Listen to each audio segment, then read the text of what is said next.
Bloomberg Audio Studios. Podcasts, radio, news. Good morning, I'm Nathan Hager. And I'm Karen Moscow. Here are the stories we're following today. Karen, the lift in futures is getting a lot of help this morning from Apple. That stock is rallying 6% in early trading. The company announced the biggest stock buyback in U.S. history. And although Apple's revenue fell more than 4% in the quarter, it was better than analysts predicted. Mark Gurman covers Apple for Bloomberg News.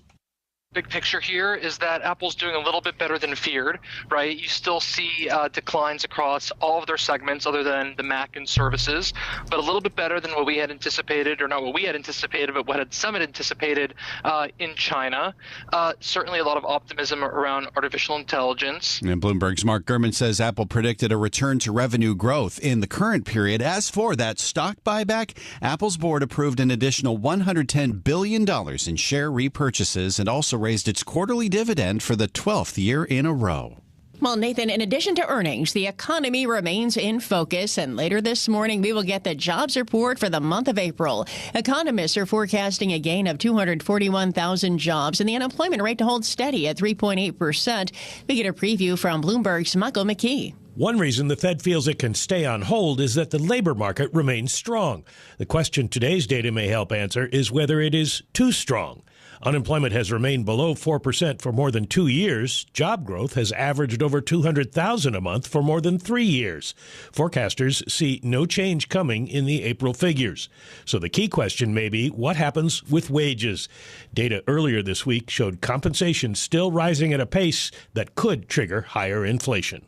Michael McKee, Bloomberg Radio. All right, Mike, thanks. And ahead of that jobs report, bond traders have pulled forward expectations for the Fed's first full interest rate cut by a month to November. The recalibration comes amid the best two-day rally for short-end Treasury since January, following the Fed's latest policy meeting on Wednesday. Well, now, Nathan, an update on a possible bidding war in the mining industry. Shares of Anglo American are up more than 3%, and this follows a Reuters report that Glencore is studying an approach for the miner. Anglo last week rejected a $39 billion all-stock proposal from BHP. Okay, Karen, now let's get to the latest on the college protests across the country. Police have now arrested close to 2,200 people over the last few weeks. We get the latest from Bloomberg's Ed Baxter. Arrests in every corner of the nation, and President Joe Biden directly addressing it, saying two principles at play. The first is the right to free speech and for people to peacefully assemble and make their voices heard. The second is the rule of law. Both must be upheld. He says the two have to balance, so protest, but not be violent or hateful. Ed Baxter, Bloomberg Radio. All right, Ed, thanks. Well, Columbia University says 13 of the 44 people who occupied and barricaded themselves inside Hamilton Hall had no affiliation with the institution. New York City Mayor Eric Adams says outsiders are counted for almost a third of the 112 people arrested in a crackdown that occurred at Columbia on Tuesday evening. And Karen, with some universities that are holding graduation ceremonies this weekend are trying to keep a lid on potential disruptions. The University of Michigan says staff and security officers are ready to respond to any incidents. The university says interfering with commencement will not be considered free speech. Indiana University is designating protest zones outside graduation venues, and Northeastern University is holding its commencement at Fenway Park. Well, Nathan, a second week of testimony wraps up today in former President Trump's Manhattan hush money trial. The prosecution's star witness, Michael Cohen, still hasn't taken the stand, but the jury did hear a secret tape of Trump's former lawyer discussing a payment with the former president. It didn't go into details, but it was recorded around the time $150,000 was paid to former Playboy playmate Karen McDougal. And Karen, jurors also heard from Keith Davidson. He's the lawyer who represented Stormy Daniels when she received $130,000 from Michael Cohen. Palm Beach County State Attorney Dave Ehrenberg says there was one bombshell moment in Davidson's testimony. There was this very powerful text message that came out in trial where Keith Davidson texted, "What have we done?" after Trump wins the election, acknowledging that everything they did was to help his election, and now it came to fruition, and now there's buyer's remorse. And Palm Beach County State Attorney Dave Ehrenberg says Trump's defense has worked to poke holes in the credibility of prosecution witnesses and show the former president was trying to protect his reputation and family, not his campaign, by keeping the women quiet. Well, Nathan, Donald Trump may be spending most days in a courtroom in Manhattan, but he's also focusing on winning the White House this fall. And Bloomberg's Amy Morris has more. Trump is sharpening his focus on a possible running mate by bringing top contenders for the job to an exclusive donor retreat in Palm Beach this weekend, along with hundreds of deep-pocketed GOP backers. Sources tell Bloomberg the short list includes Ohio Senator J.D. Vance, North Dakota Governor Doug Burgum, Florida Senator Marco Rubio, and South Carolina Senator Tim Scott. Trump's campaign says nobody knows when or who Trump might choose, and Trump has said he'll make his decision closer to the Republican National Convention in July. In Washington, Amy Morris, Bloomberg Radio. All right, Amy, thanks. As for President Biden, he's making a move to court Latino communities. The Biden administration is extending the Affordable Care Act to people covered under the Deferred Action for Childhood Arrivals program known as DACA. That's the program that provides work permits and protection from deportation to people who came to the U.S. as undocumented children. About 1/3 of DACA recipients, known as Dreamers, don't have health insurance. The administration now expects 100,000 people to sign up. Well, Nathan, another whistleblower who raised safety concerns at Boeing has died. 45-year-old Josh Dean was a former quality auditor at Boeing supplier Spirit Aerosystems. The Seattle Times says Dean was hospitalized after developing breathing problems just over 2 weeks ago. Dean's death follows the passing of another Boeing whistleblower, John Barnett, who reportedly died from a self-inflicted wound in March. Time now for a look at some of the other stories making news in New York and around the world. And for that, we're joined by Bloomberg's Michael Barr. Michael, good morning. Good morning, Karen. A tanker fire on the Connecticut highway turned traffic into a parking lot for motorists like this truck driver. I'm coming from New Haven, and it got stuck out here for 6 hours so far. Fortunately, no one was hurt, but Governor Ned Lamont says parts of I-95 linking New England and New York will be closed for days. More from Bloomberg's Charlie Pellet. The tanker truck was filled with gasoline. It burst into flames in a 3-vehicle crash on I-95 in Norwalk, closing the East Coast's main north-south highway and causing major traffic jams. The crash caused damage to the bridge above it, which the governor said will need to be demolished and replaced. It is reminiscent of last year's deadly accident in Philadelphia along I-95 when a tractor-trailer carrying gasoline lost control and caught fire, destroying a section of the highway. In New York, Charlie Pellet, Bloomberg Radio. A home in South River, New Jersey exploded last night, leaving at least one person dead. The home was completely destroyed. The Middlesex County prosecutor says the person killed is 62-year-old Kevin Gilbert, and a second man was taken to the hospital for treatment. Democratic Governor Katie Hobbs has signed the repeal of Arizona's Civil War-era near-total ban on abortion.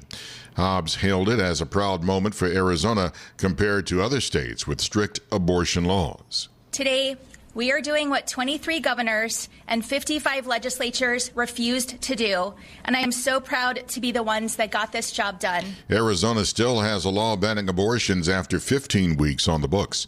Ukraine's President Volodymyr Zelensky appealed for a weapons package to be delivered by the UK as soon as possible in a meeting with Foreign Secretary David Cameron. Zelensky updated Cameron on the war with Russia during a meeting in Kyiv. President Joe Biden will award the nation's highest honor to several people today, the Presidential Medal of Freedom.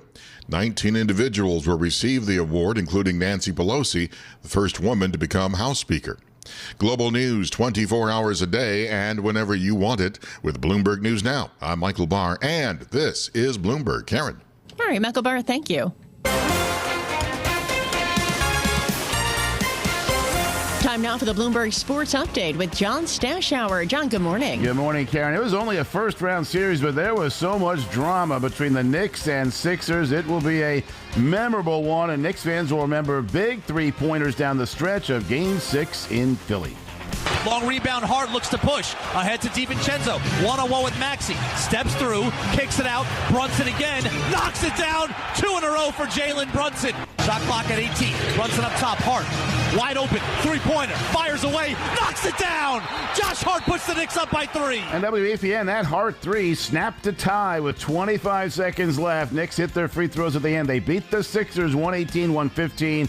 Won the series 4-2. Jalen Brunson, 41 points. He's the first player since Michael Jordan 35 years ago to have 3 straight 40-plus point games to close out a series. He had help. All 5 Knicks starters were in double figures. Dante DiVincenzo played the whole game, had his best game with 23. Joel Embiid led the Sixers with 39 after Tyrese Maxey's heroics in Game 5 when he scored 46. He was quiet for most of Game 6. Knicks will now take on Indiana. The Pacers won their Game 6 at home by 22 over Milwaukee, who didn't have Giannis Antetokounmpo the entire series. Game 1 at the Garden Monday night. The NHL finally announced the Rangers-Carolina series will start at MSG on Sunday. They haven't yet said the time. There'll be a Game 7 tomorrow night in Boston. Toronto, who won Game 5 2-1, took Game 6 2-1. The Bruins' goal came with 1 second left. Wild comeback win for the Mets. They won 7-6 on a Francisco Lindor 2-run hit. The tops of the 10th and 11th innings both ended with Starling Marte throwing out a Cubs runner at the plate. Yankees lost in Baltimore 7-2, so the Orioles took 3 of 4. They held the Yanks to 6 runs in the series. Nationals lost 6-0 to Texas. Giants beat the Red Sox 3-1. John Stashower, Bloomberg Sports, Karen and Nathan. Coast to coast on Bloomberg Radio, nationwide on Sirius XM, and around the world on Bloomberg.com and the Bloomberg Business app. This is Bloomberg Daybreak. Good morning. I'm Nathan Hager as we wrap up big tech earnings with results from Apple. The iPhone maker did come out with better than expected sales in what was already expected to be a down quarter. And it's offering the biggest stock buyback in U.S. history. That's certainly giving the shares a lift this morning. For more on these results and where Apple goes from here, we're joined by Bloomberg Intelligence senior tech analyst Matthew Bloxham. Matt, good morning. So it was slight beats for the most part all around, but the bar was pretty low for Apple, right? Yeah, it was. And I think the story of the day and today likely too is China. You know, that's been in focus for them for quite a few weeks now. People seeing potentially quite weak shipment sales for them in the first quarter of the calendar year, losing share to Huawei. But actually what we saw from China was better than expected performance. And I think optimistic commentary from Tim Cook on the call, which analysts were struggling to square away. I mean, essentially China, which is about 18% of their revenue, fell about 8% in the quarter. The analysts were looking for about an 11% decline. And Tim Cook was saying on the call that actually the iPhone sales were up year on year, and that actually in terms of preferences, it's still doing really well. He said that the iPhone 15 and Pro Max take the top 2 spots in terms of preferred smartphones in urban China, and he pointed to the increasing shift towards the middle class in the country, implying I think that they're confident that over the midterm there's still a strong opportunity for Apple in the China market. Do you buy the optimism that we're hearing from the CEO when it comes to growth in the middle class sector in China when we do continue to see so many headwinds for the Chinese economy?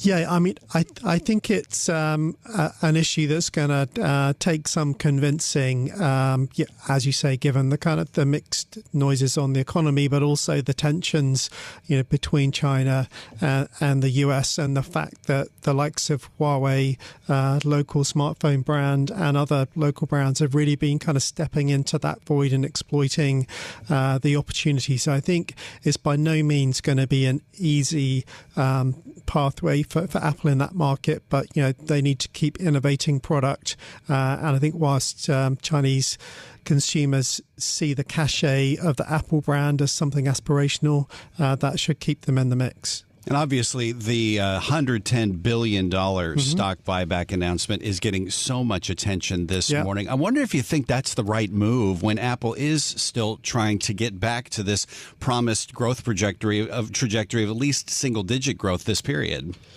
Yeah, I mean, it's about 4% of their market cap. So, I think given the reality is that Apple isn't an out-and-out growth stock anymore, you need to be kind of offering something, and obviously by doing a buyback rather than obviously they have a dividend, but it's very small. It's about a half a percent yield maybe, that actually the buyback helps to give earnings growth a little bit of a momentum whilst they wait for the kind of the product refreshes to kind of help the top line. It's getting a lot of focus. I think the reality is that Apple is a huge cash flow generating machine. It's still got a net cash balance that isn't going to disappear anytime soon, and that gives them strategic options for the future about investing in things like AI, for example, and possibly looking at bigger acquisitions further down the line that kind of keep them relevant in the mid to long term. And to your point in our last minute here, Matt, there's going to be a lot more attention on the product announcement coming out next week and the focus on AI. How high is the bar for Tim Cook to really come through on this idea of a next big thing finally for Apple? Yeah, I mean, I think it's pretty high. That this is a stock that's still trading on 25 times forward earnings. So maybe not so much the iPad announcement next week, but certainly the June updates on their Gen AI roadmap is going to be really important, because I think that will kind of connect all the way into all of their future product releases, including the next iPhone refresh in September. So I think they really do need to give a convincing view that that the Gen AI offering from Apple across its products and services is going to bring more people into the ecosystem, and it's going to prompt existing customers to maybe upgrade sooner, perhaps shift to a more expensive device, so you get more momentum in the top line. This is Bloomberg Daybreak Today, your morning brief on the stories making news from Wall Street to Washington and beyond. Look for us on your podcast feed at 6 a.m. Eastern each morning on Apple, Spotify, and anywhere else you get your podcasts. You can also listen live each morning starting at 5 a.m. Wall Street time on Bloomberg 1130 in New York, Bloomberg 99.1 in Washington, Bloomberg 106.1 in Boston, and Bloomberg 960 in San Francisco. Our flagship New York station is also available on your Amazon Alexa devices. Just say, Alexa, play Bloomberg 1130. Plus, listen coast to coast on the Bloomberg Business app, SiriusXM, the iHeartRadio app, and on Bloomberg.com. I'm Nathan Hager. And I'm Karen Moscow. Join us again tomorrow morning for all the news you need to start your day right here on Bloomberg Daybreak.